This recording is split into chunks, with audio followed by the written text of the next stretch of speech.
punishment for a disease of the brain is never going to be effective. I had no concept of what, responsible drinking would be. Most first offenders never reoffend. They could benefit from figuring out better coping mechanisms. Yeah, when you have the hammer hanging over your head, you probably do well. Every other person in this bar has a drink on their table. It's not going to matter if you have one because I see that everyone else has it and I'm thinking about it. Your car will be smarter and more able to make a decision than your drug-affected brain. I am so excited today because we have a very special guest on the podcast. Today, we have Carol Hanneman-Garuz, who is not only a prolific professional in her own right, but she's also my mom. And so I've really been excited about the prospect of bringing her on the show to talk about her first career and kind of her background. So why don't we jump into it? Absolutely. So I got to the point of working in a defense firm when you asked me to come post-retirement to be your office manager. And so it was very much of a new arena for me. I spent 30 years as an addiction professional and a mixture of other kinds of things along the way. I'm bilingual, which came via being an exchange student in Colombia and then a Peace Corps worker in Ecuador, and a 30-year career as a bilingual alcohol and drug specialist. And so all of those things, I think, have brought some interesting experience and perspectives to now being in the position of working with clients who are being represented by our firm in criminal matters. And so it's been very interesting. I bring a lot of experience that helps, and there's been a lot of it that's been new learning for me as well. Well, I appreciate that because you were certainly tapped to kind of pinch hit at a juncture where I really needed the help. And one of the things that I've found that has been such a resource is your knowledge of a lot of the intoxicated driving aspects, right? Because when somebody is convicted of an OWI, there's usually a lot of other little things that they have to check off their list that if you don't can cause other issues down the road. Let's jump in. Let's talk a little bit about your career with ARC, because I think that was kind of the bulk of your career was spent with them. I mean, almost, what was it, over 30 years? Right. So at the Addiction Resource Council, I served in many roles. When I first came on in 1983, it was my first professional job after I returned from the Peace Corps, and I was hired to be a Spanish-speaking intoxicated driver assessor. And so let's just jump in real quick. For people that don't know, what is the Intoxicated Driving Assessment Program? Well, in the state of Wisconsin, and I think it originated in the mid-late 70s, they put a system in place to have anyone that is arrested and convicted, or in some cases just on arrest, for intoxicated driving related offenses to be, as part of their court judgment, to be ordered to have an alcohol and drug assessment and then follow through with whatever is recommended, which is called their driver safety plan. And it's really a unique program in that it's a collaborative, multi-system kind of program that connects the criminal justice system, the courts, the Department of Transportation, DMV, and treatment community and other support networks, criminal defense, all kinds of things. We worked with public defenders and other things as well through the years for individuals. So when you're assessed, you're screened. You're not getting a clinical assessment, but you're getting a good screening about your alcohol and drug use, broader than just the incident when you got arrested. Sure. And taking a look at that to say, do we think this person and this OWI happened as a result of a substance addiction or a serious substance abuse issue or not? And then once the assessment has determined their level, are they addicted or not? The minimum being an irresponsible user, then they're required to attend minimally an educational program to prevent further behavior that would result in intoxicated driving or other high-risk behaviors, or they're sent to some form and levels of treatment to treat the addiction. And all of that's communicated to the Department of Transportation and is linked to whether or not they can get driving privileges back or not if they're complying. So that's kind of what we're talking about when we're talking about the intoxicated driver system. And I not only started as an assessor, I progressed over my years there to supervise that program. And even, I think it was back in around 2010, 2011, I served on a small committee statewide that actually reviewed and evaluated the assessors and the assessment system and the training for them. So I was involved in that as well. Okay. And so when you left the Addiction Resource Council and kind of transitioned into other projects in your life, at that point, what were you in charge of? Like, what were you doing there? Because, I mean, you pretty much did just about everything, right? At the council? Yes. Right. Well, at the end, I can't even remember, probably the last 10 years or so, I was the associate director. So in that role, I was responsible for overseeing all of the program and the staff that were involved in direct services. And they at that time did other programming besides the IEP program. To clarify for people, the assessment facilities, in most cases at that time, it's not so much now, were freestanding organizations that did not do treatment. We really had a unique place and role, and still do in the system, in that our specialty was preventive services, preventive education across the board, not broader than intoxicated driving, for any substance abuse related things. And then intervention, preferably early intervention. Certainly the intoxicated driver program is an intervention. And then referral and support related services. So that was the role. And I like to tell my staff, I had done every role except executive director there, and I even filled in for her as second in command when she was gone. So I literally had done every role there over the years, from developing programs to supervising to deciding when programs were no longer necessary. And there were a lot of innovative things that we did in Waukesha County for intervention with substance use issues. So I think it's really interesting because some of the memories that I have of being a child are tagging along with you to particular events that you had. I know there was something at the Waukesha Expo Center one year, and we had those like drunk goggles on. Like, yes, I don't know, there were a lot of things that growing up, I think seeing your job and also getting a very different understanding of addiction and those issues from the perspective of somebody working in that field has really colored, my approach to dealing with those issues when it comes to clients, because I think there's definitely aspects about substance abuse and addiction that are still very, I would say people kind of put a moral judgment on it rather than looking at here's what we understand from science. And I think it's because people are uncomfortable when there's a behavioral component that accompanies an illness. Like, I think that makes people uncomfortable. So I really appreciate, and I don't think I knew that it would be so useful to me in my now career doing defense work, just the background and, the conversations that we had growing up about all of the things that are really directly related to what you did for a career. So thank you for that. Well, you're welcome. And I'm glad that there were a lot of takeaways for you, because that's important.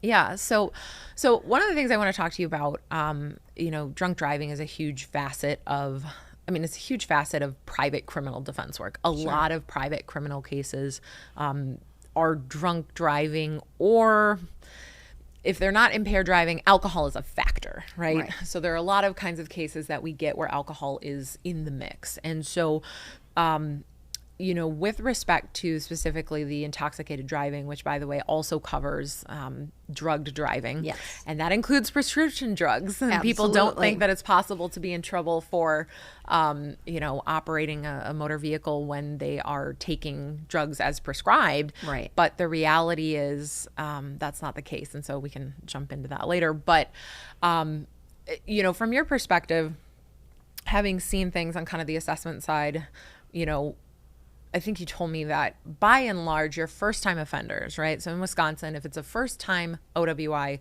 assuming that nobody's hurt or there's not a child in the car, generally speaking, it's going to be a non-criminal case. So that means it can either be handled by our municipal courts, it might be in circuit court, it just kind of depends on the circumstances.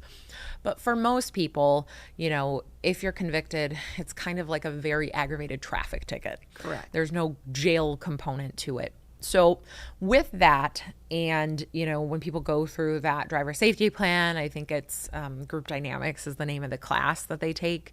By and large, would you agree that people generally don't reoffend, or how does that look? Absolutely. Obviously, in my prior role, we did a lot of analysis of statistics, both Waukesha County-wide and statewide, and looked at trends and looked at things, and I've been out of the field now for 11 years, so I would be surprised if it had changed. But in general, most first offenders never reoffend, and that's because there's a couple of significant factors that make that happen. Most first offenders are not people with substance abuse or addiction issues. Most come up as irresponsible users and do go to the traffic group dynamics traffic safety school kind of program.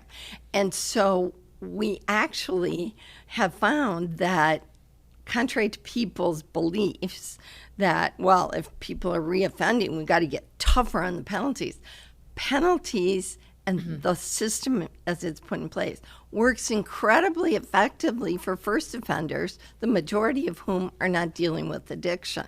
That really has an impact. But when you look at those other individuals, first offenders with an addiction issue or second, third, and higher, and I might add those fourth, fifth, sixth, seventh OWI people, it's a small group, because the fourth offender is getting his fifth, his sixth, or her, and seventh because of an ongoing struggle with addiction. It's not that these are people choosing to continue, despite all that punishment, go out and do these things. And I know you'll probably want to talk about what that means. Yeah, well, let's talk about it, because I think, so one of the things, and I've heard courts say this, because there are certain sentencing factors that a court has to consider.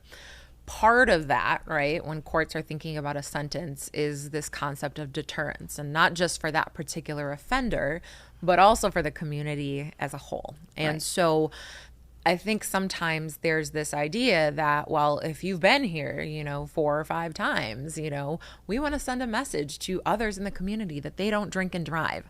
But I think, from my perspective and everything that I know about these particular issues, and also having, been close to people in my life with substance abuse issues, like, that does not matter. And I think that's a really difficult thing to translate into how, courts are limited in terms of what they can do, because the legislature says, hey, there's mandatory minimums here. Right. And so I guess my question to you is, what differentiates that person that is in that position from, somebody who, let's say the context of another crime, may well be scared enough by a prison sentence to never do anything again? Right. The big difference is when you're dealing with someone who has addiction, you're talking about someone that has a disease of their brain. And I know people still struggle with the concept that that addiction is a disease, and then it's a disease of the brain. There's overwhelming evidence, medical evidence, long-term study. It's no longer a question, it's a reality.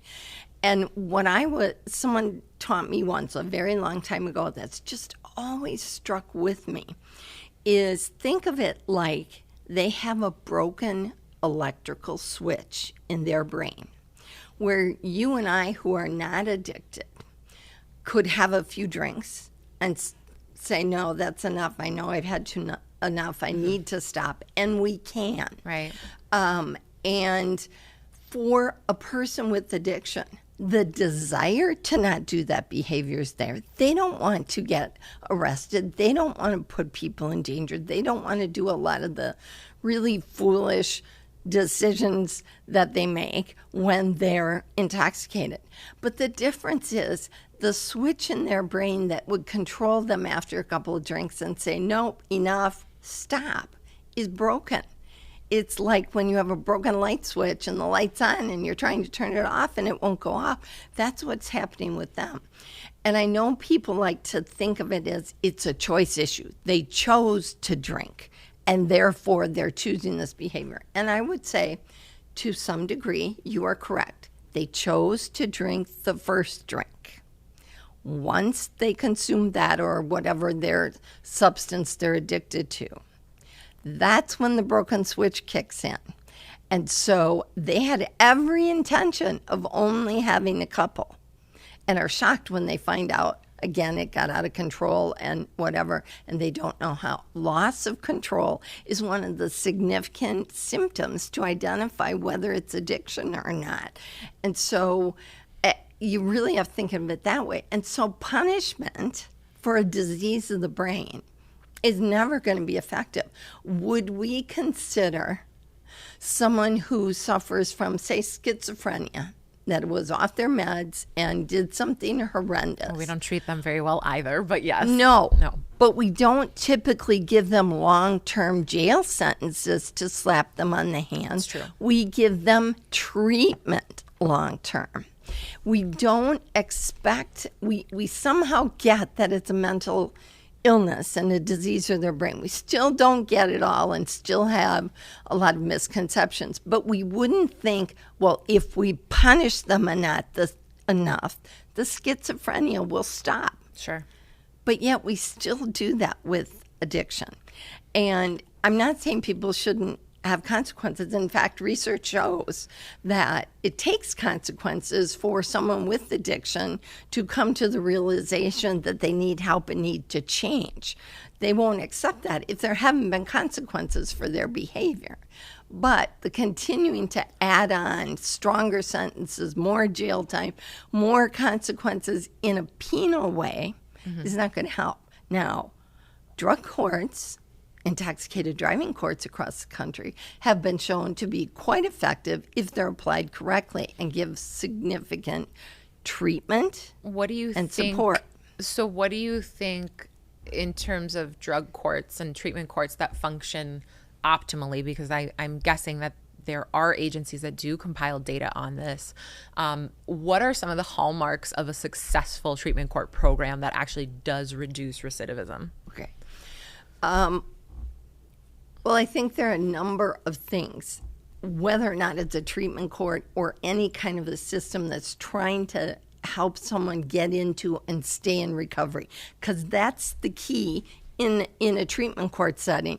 If the person's not in recovery, it's more likely they're going to reoffend and continue through a revolving door. So the goal of the drug court, treatment court should be not only to make sure the person receives significant consequences, so there should be a punishment component, but the bigger piece, what sets it apart from a regular court proceeding and regular court, is it should be piled high with treatment resources, and I mean appropriate treatment resources, making sure people get the right fit, the right level of care, the right number of sessions, but also making sure, and this is in general for recovery support and optimum recovery, if a person, and now I'm going to say something very controversial. Go for it. Most people don't need treatment that are alcoholic. Sure. What you do need is a recognition there's an issue. If you have a strong support system, family, friends, church, whatever your community of support is around you, having steady employment, having good, dependable housing, and some kind of recovery support, whether that's a recovery support group like 12-Step Alcoholics Anonymous or similar organizations, whether it's some of the new recovery support systems that have been developed through primarily through Christian religious organizations, sobriety organizations, and STEP programs that are more based on biblical principles, but in that religious community, again, a recovery support system. And even just a recovery support system of friends and family who understand addiction and who are there to support and encourage and recognize relapse signs and get them connected, all of those kinds of things. Now, many other people, though, that have addiction have other diseases of the brain occurring. They may have anxiety, depression, PTSD, other kinds of things, which complicates it. And those people are more likely to also need and do well in some kind of mental health counseling and treatment, as well as having those other things in place.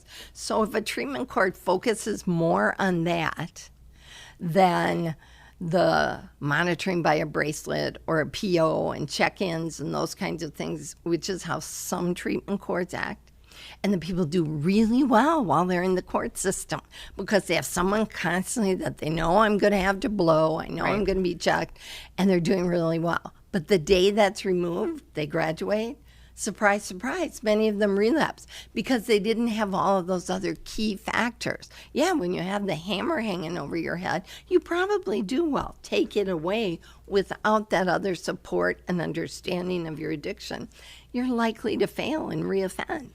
Well, I think one of the interesting things that you mentioned too was the idea that most people don't need treatment. And I thought of that when you said it immediately because I generally recommend that clients that I have that have a criminal OWI seek some sort of treatment and evaluation.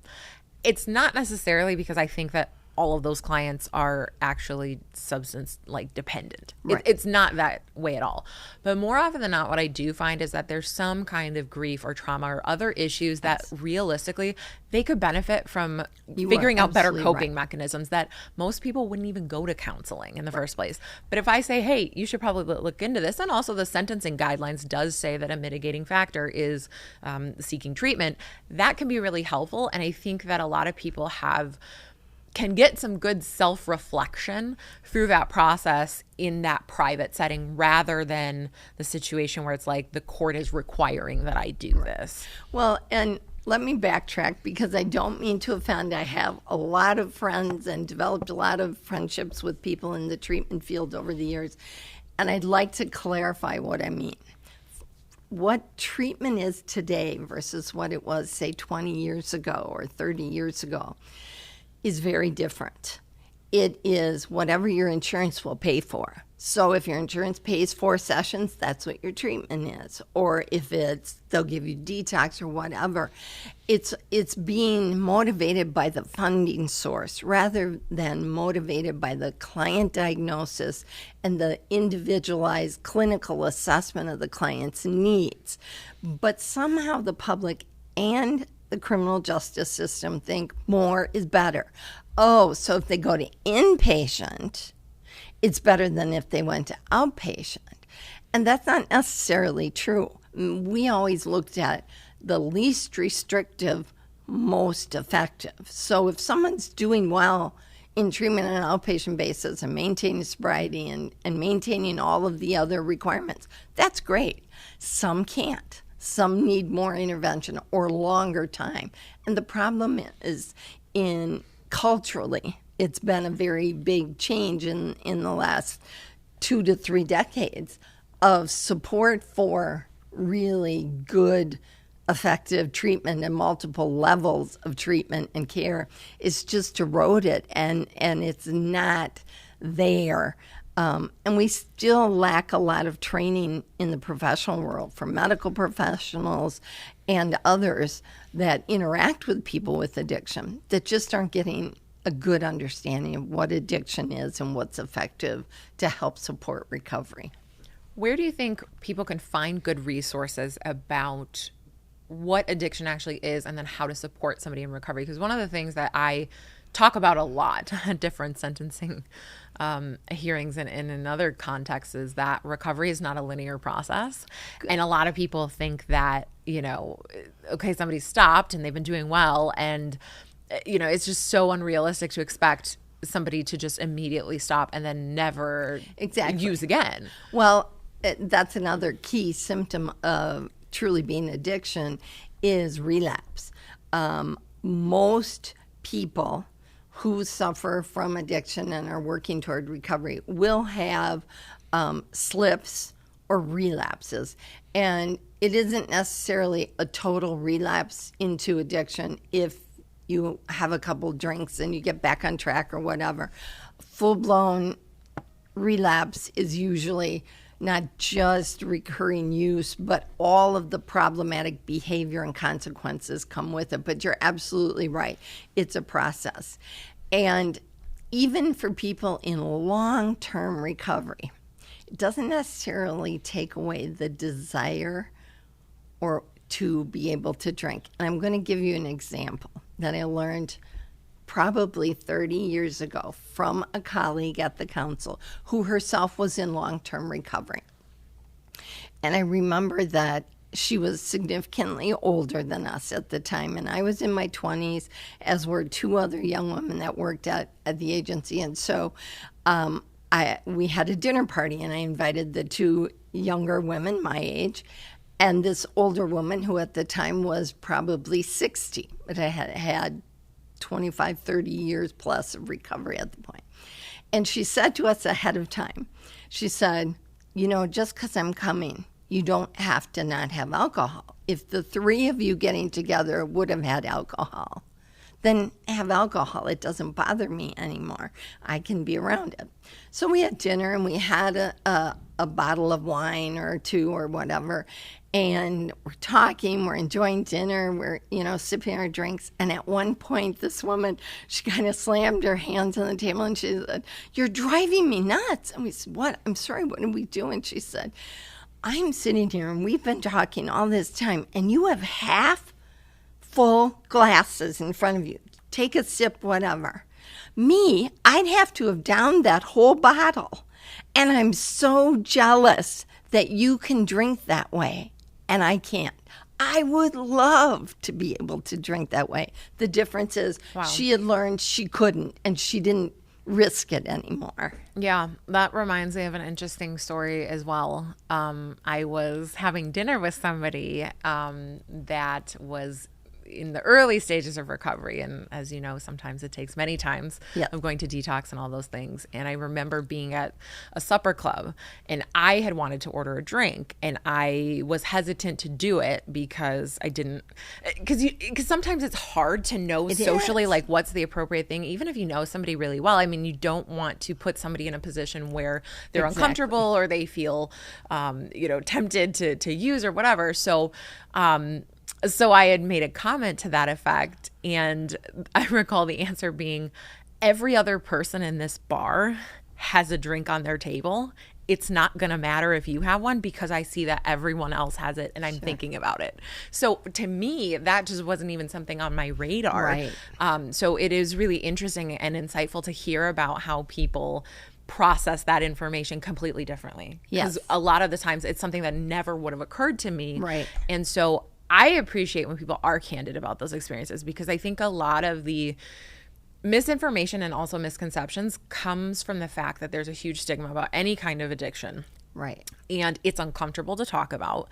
But the more that you can interact with folks and get to know, I think, some of those personal anecdotes, it helps, I think, it just helps us all navigate those issues a little bit better. And one of the things I will say is it is becoming more popular to have non-alcoholic options at events. And that's important. Yeah.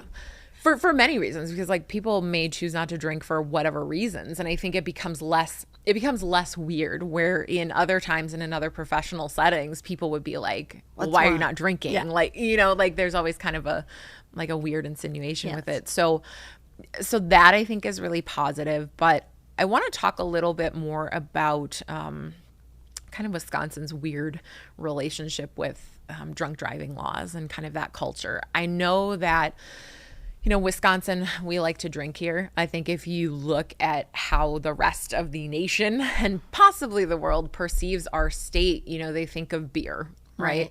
And for a lot of reasons. I mean, some of it's historical, but a lot of it is kind of the butt of a joke to say, like, these people are drunk all the time. And there's actually some statistical data that shows that we actually are drunk a lot of the time.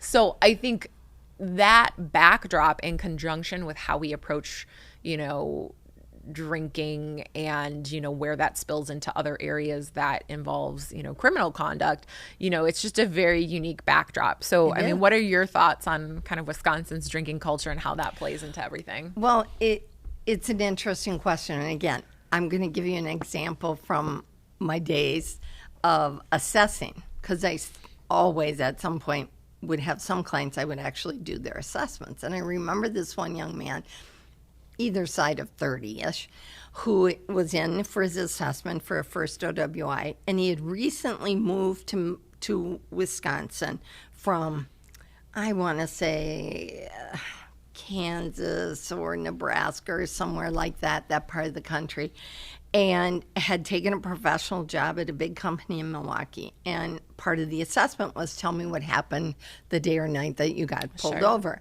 And he said, I am so embarrassed. He said, I was new and I wanted to fit in, and I had turned down a couple of times after work, let's go out and have a few drinks. So he said, I decided, okay, I don't want to be, seen as antisocial. So he said, I went out with them. And he said, I tried to keep up. I couldn't keep up with the drinking that was going on.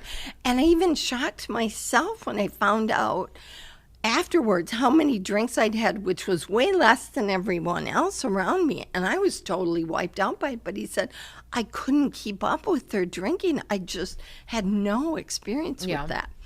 And so it brings back to one of the things that I think we could do, and my former director and I talked about for years, and no one wanted to join on the bandwagon conversation, but we got involved a number of years ago with a program, in this particular case called Prime for Life, that was a risk reduction education program. And we started using it initially with our underage drinking diversion program, and then just tried to broaden it as much as we could. Sure. Because what it does, and what we fail to do, at least here, but in our American culture in general, is we expect everyone to be responsible drinkers. We use that term a lot, which is a bad term to use. But we don't teach them what low-risk drinking is or how to achieve it. So why don't we make every single individual complete successfully a risk reduction, science-based risk reduction program for drinking and drug use? It approached both. Prior to getting licensed, prior to getting your learner's permit, whether you're 15 and a half or you're 32 getting your license for the first time. Sure. Why not require that as part of it? Now, it's not going to prevent all, but did most kids did their parents sit down and talk to them about what low-risk drinking was? No. They said, don't drink. Right. And I probably didn't do as good of a job as I could have with you and your brother about teaching you what low-risk drinking was. Well, you'd be proud of me. I actually didn't drink until I set foot on the UW-Madison campus for the first time. But with that, though, I had no concept of what, it was like I went to a party, at 17 years old. Yes. I had no concept of what, responsible drinking would be. And so you see a lot of that you see a lot of unfortunate accidents, particularly, people getting so drunk that they end up drowning in the river or the lake, and depending on where you are. And it's really sad because there are things that, no one's saying you can't go out and have a good time. But the problem is there's at 17. You would say that, but that coming back to low risk drinking. Low risk drinking when you're under 21 means abstinence. It also is abstinence if you have a history of addiction, or you have medical issues that alcohol interacts with, or you're on medications where you shouldn't drink. So low risk drinking isn't a simple one answer quantity. It depends on many things. And for under 21, the only low risk drinking choice is abstinence. Well, I mean, I hear what you're saying, but my position would be if you are going to do it anyway, right? We're not saying that we're promoting this behavior, but we've also been 17 years old, right? Or a high school kid. You know, there are, I think, ways to be more responsible, or to just like, you know, when I think of one of the candid conversations that you and Dad had with us growing up, you know, and I think I only ever cashed it in one time, was please call us if you're not safe to drive. And that's really scary. And a lot of people don't want to do it because they don't want to wake up their parents in the middle of the night. They're embarrassed, you know, whatever. I mean, to have the ability to no questions asked, call somebody. And now there's Uber. There's other resources that I think can help with that. So it just becomes, I think, more frustrating when there are alternatives to see, you know, those choices. And talking about some of the groundbreaking ahead of our time activities that the Addiction Resource Council did over the years is back in the late 80s, early 90s, we had funding for something called Teen Safe Ride. And on Friday and Saturday nights for Waukesha County teens, they could call our 24-hour helpline. No questions asked. And we would send a driver. It was a team of volunteers, a driver and a person that rode along for safety. We'd pick them up and take them home. We wouldn't take them to another party or any place else. But we had cards that were given out at all the high schools and all kinds of events. And it was highly successful. Kids would call because of that. My parents said I could call, but I don't want to, and you know, that kind of thing. And so they would get home safe because it wasn't always kids who had been drinking. Sometimes it was. It was often maybe a 15-year-old who didn't have the ability to be the driver back home because the person they rode with was intoxicated. They didn't even have a driving privilege. So what do? So many of those were young people who, you know, would want to get home safely, and they knew it was not wise to get in the car with their friend who had been drinking, and they didn't want to be harmed. So that was decades ago. We lost the funding, the program, you know, dissolved. But there were innovative solutions to things like that. But you're right. Parents have to be more comfortable telling their kids, no questions asked, with a caveat. At the time, tomorrow morning, we're going to be having a conversation. But we'll come get you, no questions asked, get you home safely, and then we'll have a conversation later. So, I mean, it sounds like over the years there have been a lot of interesting and kind of novel approaches to try to solve some of these problems. In your estimation, what is the single biggest thing that we could do on a policy level to curb intoxicated driving? Honestly, could have been done decades ago for under $500. Technology has existed for decades to put in every new vehicle coming off the assembly line the technology in the steering wheel that we use in the correction system to monitor the scram bracelet that people have to wear that will detect through their skin if they've had alcohol. It can be put in a steering wheel. And so if a person grabs the steering wheel to drive, it senses they've been drinking. The car won't start. It just won't start. Your car will be smarter and more able to make a decision than your drug-affected brain. Because let's remember, when you're drinking, your brain is also drinking, and so it can't make the good decisions you're counting on it to make because it's under the influence. That would be the single most cost-effective, reach the greatest numbers. However, let's be honest. The intoxicated driving laws and program that exists in this state drives funding for multiple systems because of the millions of dollars that intoxicated driving brings into the court system, the corrections system, the Department of Transportation, and now in more recent years, all of the companies that have sprung up that install and monitor the ignition, interlock devices which in are your very vehicle expensive. are very expensive. We don't have to get to the and that's a not as good a technology as the steering wheel sensor would be, because the car won't start at all if it's sensing it. Whereas the others, there are ways it's difficult to get around it, but you're driving down the road and you have to blow. And if it's not comfortable or you can't do it properly or whatever, the car shuts off and you got to try and get off while you know, those are difficult things.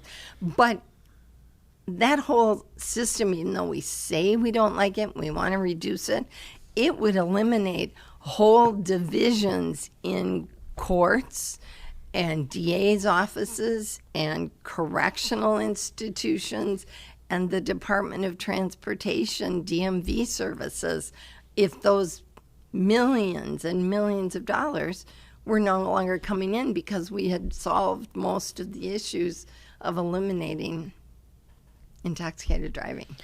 Well, one of the other pieces about that system, and just specifically with like the DOT end of things, is the hoops that people have to jump through to get a license back at the end of this process. And I routinely see people that have had an old OWI conviction. Right. This is kind of circling back to where the cost of all of this really kind of branches out way beyond the initial conviction itself.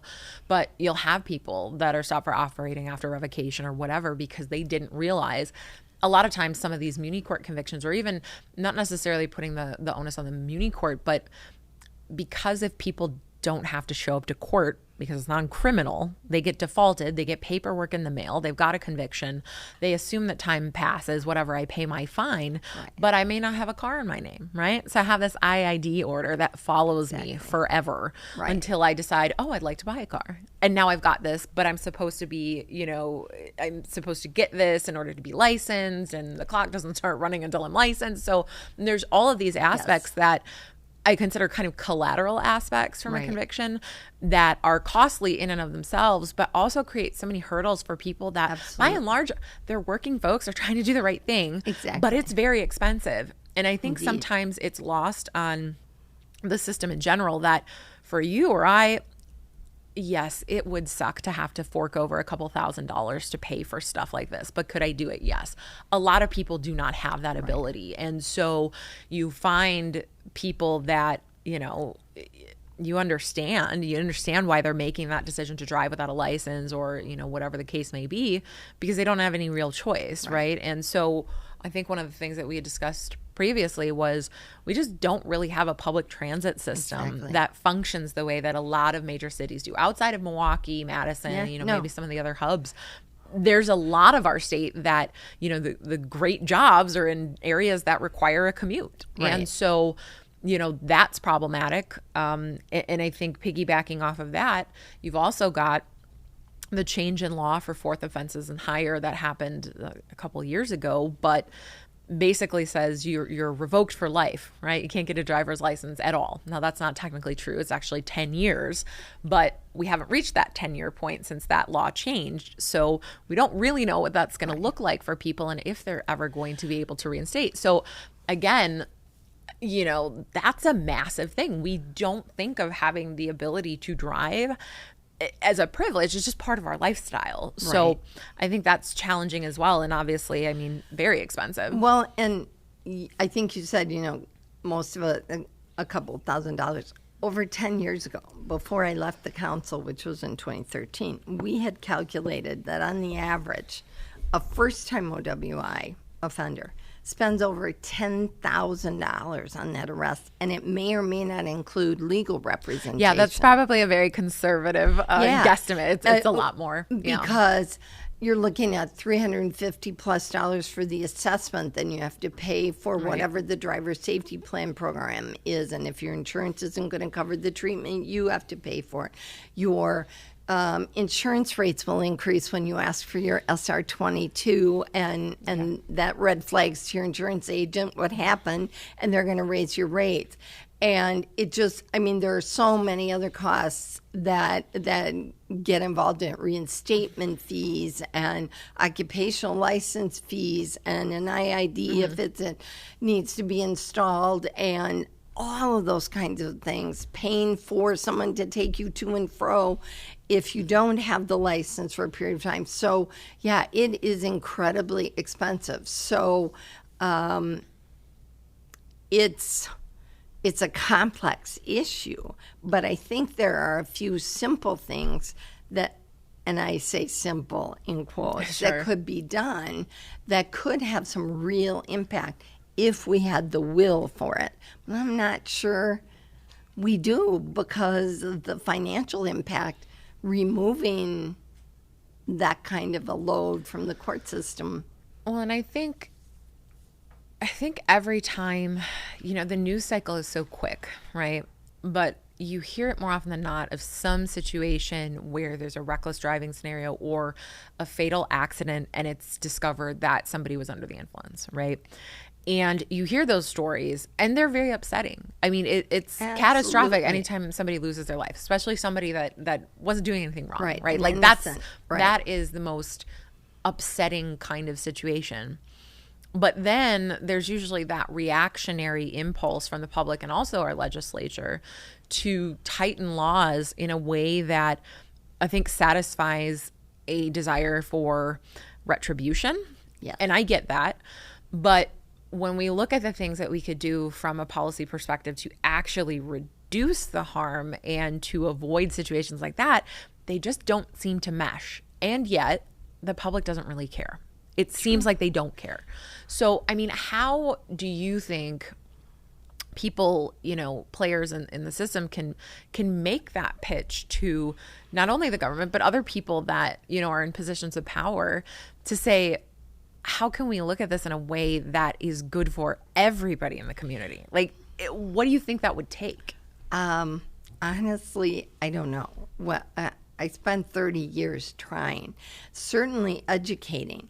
And of course, one of the problems in the legislative cycle is you have new people coming in. So you may have educated a group at a certain period in time about addiction or about the latest science of what works and what doesn't and what is the most helpful. But then you have a change. And then again, I think you hit the nail on the head. You have a terrible tragedy. And you get a knee-jerk response because everyone's hurting. It's just so terrible, so tragic, and somebody needs to pay. And that's, I think, not just with intoxicated driving. We do that all the time with all kinds of incidents that, people don't like to hear this, but accidents happen. Now, take alcohol or drugs out of the system. But we feel that way when someone causes a crash and there was nothing but, say, carelessness or not attentive or whatever. But there are things called accidents. Now, if you're using, that can have an impact. But sometimes these tragedies don't have to do with the person's drinking, but other factors. Well, that's absolutely right, because one of the defenses that you can raise in a drunk driving case where somebody is injured is exactly that the accident would have occurred regardless of the drinking. And that's uncomfortable for people sometimes. Right. That's really uncomfortable. Because we want people to pay. When something bad happens, it's just a cultural feeling, I think, a natural human feeling. Someone needs to pay, especially when you have a family, affected people that are hurting. They've just lost a loved one totally outside of any control they had and expectations. When you have someone with a fatal illness diagnosis, there's an expectation you're going to lose them at some point. When out of the blue someone is taken from you, that's very difficult, and you want to hold someone accountable. And so I think it's going to take a real concentrated effort on multiple levels of education, of a mixture of consequences, but having the resources needed for people to be able to get back on track. Okay, so it is a real consequence to lose a driving privilege. But do we want them losing their jobs, not paying their taxes, having their family go on the welfare rolls, all of those kinds of snowball effects. No, of course not. We want them to continue to be productive, contributing members of our community and our society. So society has to take some responsibility for making systems be in place and support them to help people do that even after consequences have been administered.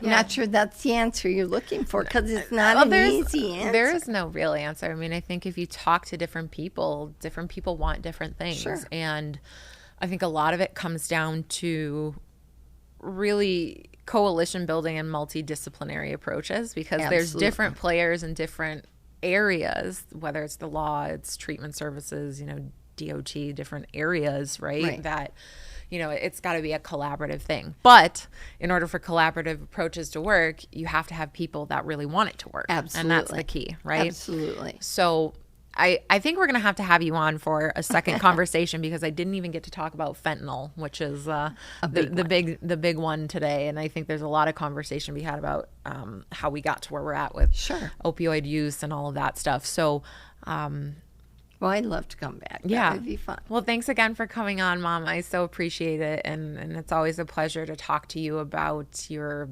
really storied career that I think you don't always know how impressive it is. So thank you again for your time. If you guys liked today's episode, please like, share, and subscribe. We'll see you next time.